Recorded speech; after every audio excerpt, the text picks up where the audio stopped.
नमस्कार प्यारे बच्चों, अब आप इस विषय के वीडियोज एक साथ भी देख सकते हैं। इसके लिए वीडियो के नीचे मेरी चैनल का नाम है, तो चैनल में जाके प्लेलिस्ट में जाएंगे तो इस विषय के वीडियोज एक साथ देख सकेंगे। तो बच्चों, आज के वीडियो में हम सीखेंगे हिंदी कक्षा 9 का पाठ नंबर 6। पाठ का नाम है मेरी बीमारी श्यामा ने ली और लेखक का नाम है हरिवंश राय बच्चन। और ये एक अंश है जो हरिवंश राय बच्चन की आत्मकथा है उसमें से लिया गया है। क्या भूलूं क्या याद करूं, हरिवंश राय बच्चन की आत्मकथा है, उसमें से ये छोटा सा अंश लिया गया है। और इसमें हरिवंश राय बच्चन जी अपनी पहली पत्नी श्यामा की बात कर रहे हैं कि हरिवंश राय बच्चन की जो बीमारी थी वो श्यामा ने ले ली। हरिवंश राय बच्चन को हम सब जानते ही है कि वो अमिताभ बच्चन के पिताश्री है और उसकी पहली पत्नी का नाम था श्यामा। और उसकी बीमारी श्यामा ने कैसे ली, ये आत्मकथा अंश हम पढ़ेंगे तो हमें समझ में आएगा। मैं अपनी बीमारी को दुलराने वालों में से न था। दुलराने वाले से यानी बीमार पड़े और उसमें ही रहे, ऐसा मैं नहीं था।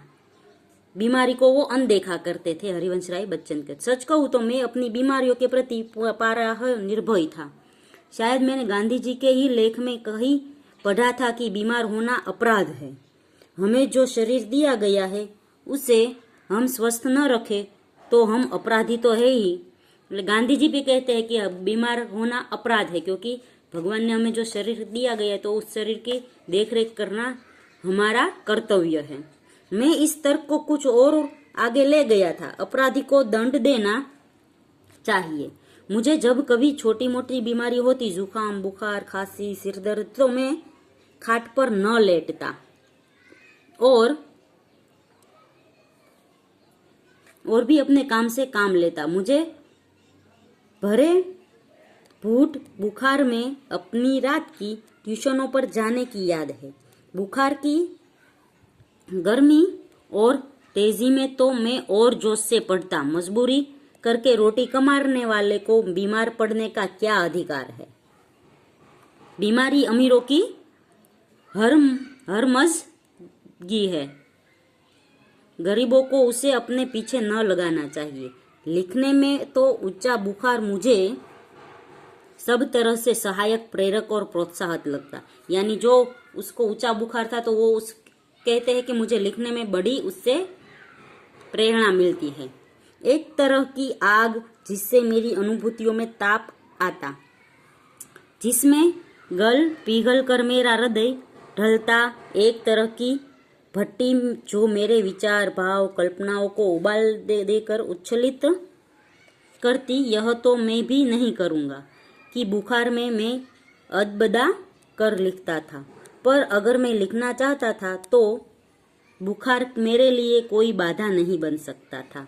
हल्के बुखार में तो मेरे सब काम हस्ब मालूम होते रहते थे। कोई मेरा बदन छूकर कभी कहता था कि तुम्हें बुखार है तो मैं पट से जवाब देता था, हाँ बुखार है और मैं भी हूँ। शायद किपलिंग ने अपनी आत्मकथा में लिखा है कि कभी कभी उसे बुखार में भी काम करना पड़ता था और जब वह बुखार में होता था तो वो और अच्छी कहानियां लिखता था। बुखार में कम लिखने की मुझे याद नहीं। वह कौन बन पड़ा उसका निर्णय मैं न दे चाहूँगा।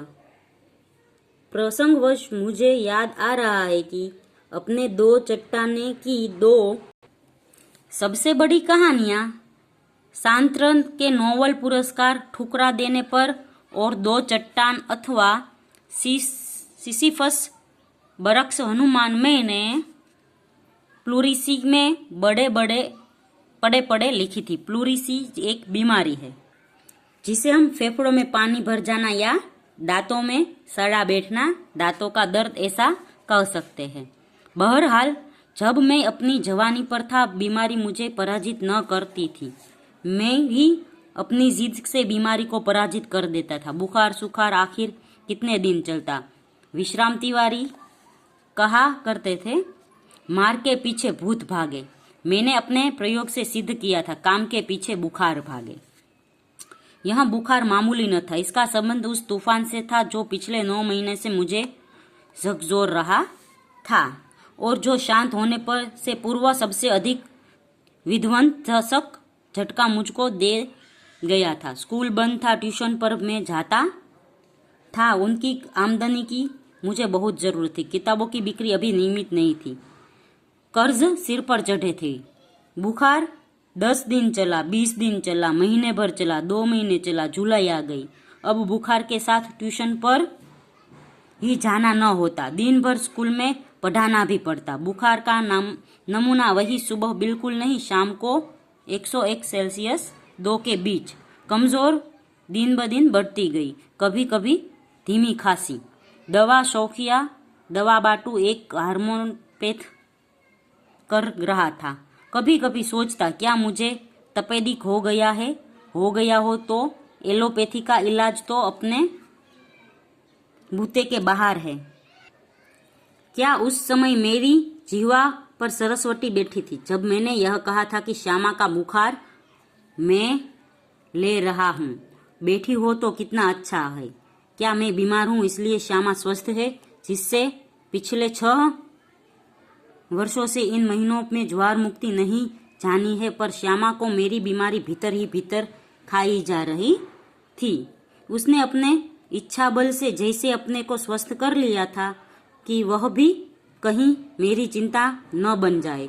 इसके अतिरिक्त मेरी बीमारी का शायद किसी को पता भी न था, क्योंकि सारे काम तो मैं सामान्य रूप से किए जाता था। गर्मी में तो सभी थोड़े बहुत दुबले हो जाते हैं। एक दिन उसने मुझे कहा कि मैं डॉक्टर बीके मुखर्जी के पास अपनी परीक्षा कराऊं। मैंने टाल मटुल की तो उसने ब्रह्मास्त्र छोड़ दिया। मैं जब तक अपने को डॉक्टर को न दिखाऊंगा वह खाना नहीं खाएगी। ब्रह्मास्त्र तो मानना ही था। डॉक्टर मुखर्जी को भय था कि मुझ पर क्षय का आक्रमण हुआ है। नुस्खा उन्होंने लिख दिया और कुछ दिन चिंता मुक्त होकर पूरी तरह आराम करने को कहा। नुस्खा मुझे मौत का परवाना लगा, क्योंकि मेरी विदा का समय आ गया। क्या इतने ही दिनों के लिए आया था?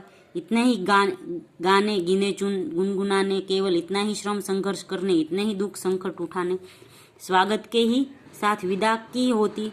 देखी तैयारी बंद बस होने लगी, खुलते ही मेरी जीवन मधुशाला। क्या मैंने अपनी भविष्यवाणी स्वयं कर दी थी? सबने मर्मवेदी प्रश्न किया था। क्या श्यामा ने भाग्य में वैविध्य भी लिखा है?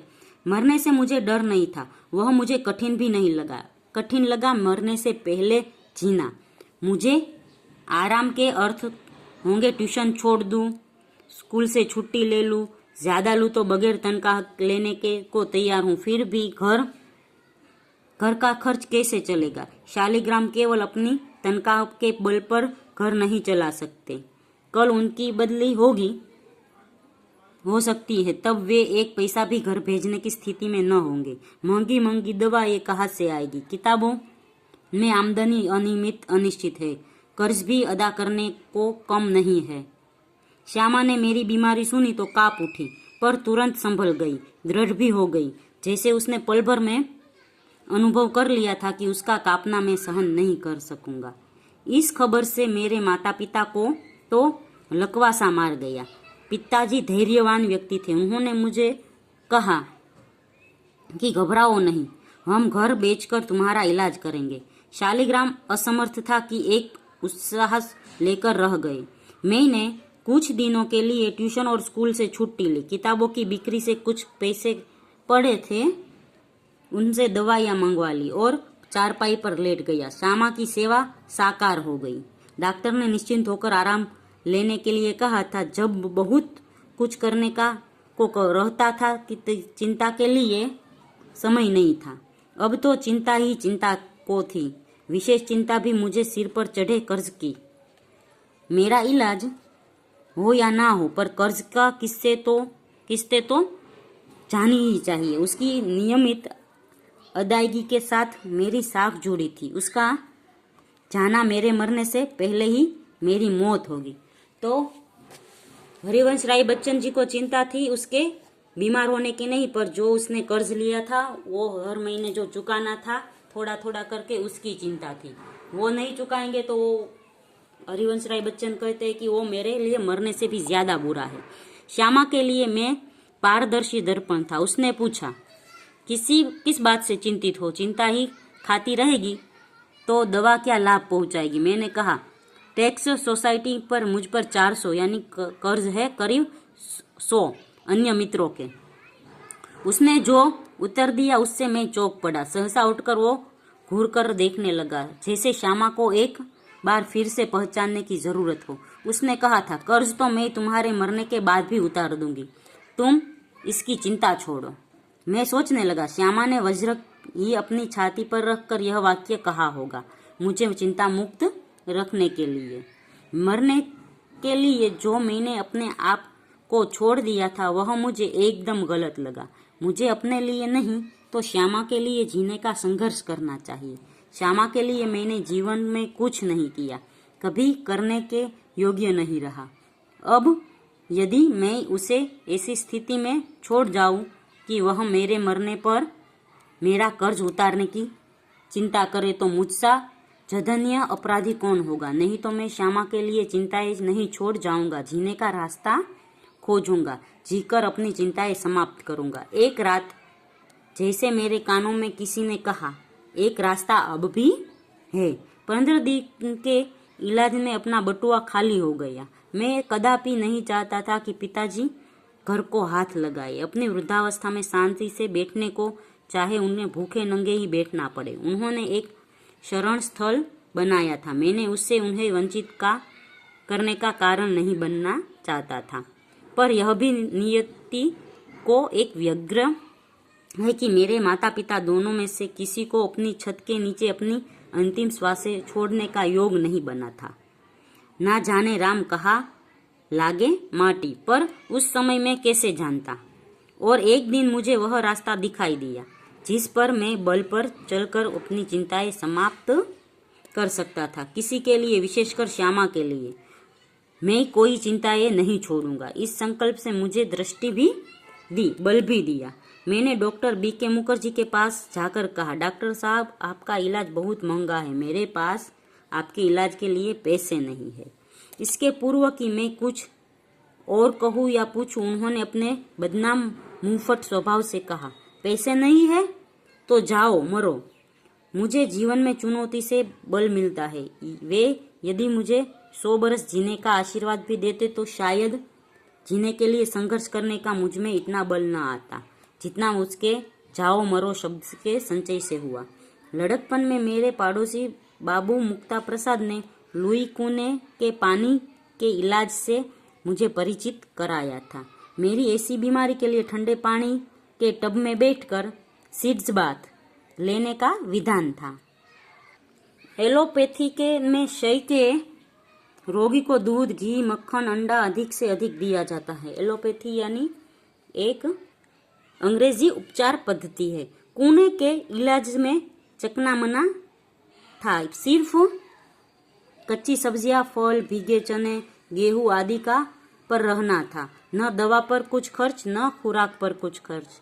यही इलाज तो मेरी स्थिति के अनुकूल था और काम काज साधारण किए जाना। मैंने BK मुखर्जी का नुस्खा फाड़ डाला और कुने के अनुसार सीड्स बाथ आरंभ किया। तदुपरांत खुराक आदि रखी। स्कूल भी जाने लगा, केवल रात वाली ट्यूशन छोड़ दी। उसका मुआवजा एक तरह से किताबों की बिक्री से मिल जाता। श्यामा ने मेरा विरोध न किया। जीवन भर में जिस रास्ते पर चला उसने स्वस्ति पंथा कहा, मतलब कि जो रास्ता आपने चुना है वो सही है, और मेरे पीछे चली। मेरी स्नान चिकित्सा के संबंध में भी वह प्रतिदिन अपनी सेवा सहयोग देती रही। सबसे अधिक अपनी इच्छा बल से उसने मुझे अपने रास्ते पर न ठहरने दिया, न पीछे फिरने दिया। राह पकड़ तू एक चला चल पाएगा मधुशाला। लेकिन अपने अडिग इच्छा बल से उसने जो सबसे बड़ा सहयोग दिया, जो सबसे बड़ा चमत्कार किया, वह यह था कि जितने दिन मेरा इलाज चलता रहा उतने सारे रोगों को जैसे खोल दिया और कभी एक उंगली दुखने की भी शिकायत न की।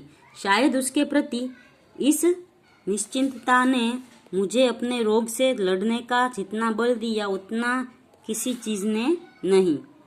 इस आत्मनियंत्रण, आत्मनिग्रह, इच्छा बल, हठ योग की समझ में नहीं आता, उसे मैं क्या नाम दूं।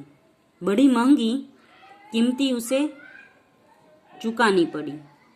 अपने क्षय ज्वर से पूर्णतया मुक्त हो जिस दिन मैंने सामान्य भोजन किया 15 अप्रैल 1936 को, ठीक उसी दिन वह चारपाई पर गिरी और फिर न उठी। 216 दिन बराबर रोग शैया पर पड़े रहने के बाद 17 नवंबर 1936 को उसने अपने शरीर छोड़ दिया। श्यामा के और अपने विवाहित जीवन के अंतिम 18 महीनों में मुझे और उसे दोनों को मौत के साथ संघर्ष करना पड़ा। मेरे संघर्ष में श्यामा ने अपनी इतनी आंतरिक मंगल कामना दी, इतना सहयोग दिया, इतनी अपनी सेवा दी, इतना अपने को दिया, इतना अपनी ओर से मुझे चिंता विमुक्त किया कि मैं उस संघर्ष में विजयी हुआ। पर उसके संघर्ष में बहुत मैंने अपनी शुभकामना दी, बहुत सहयोग दिया, बहुत सेवा की, बहुत अपने को दिया, पर वह पराजित हो गई। संभवतः वह मोर्चे की कमजोरी से वह मेरे विषय में मृत्यु की अंतिम सांस तक चिंता विमुक्त नहीं हो सकी।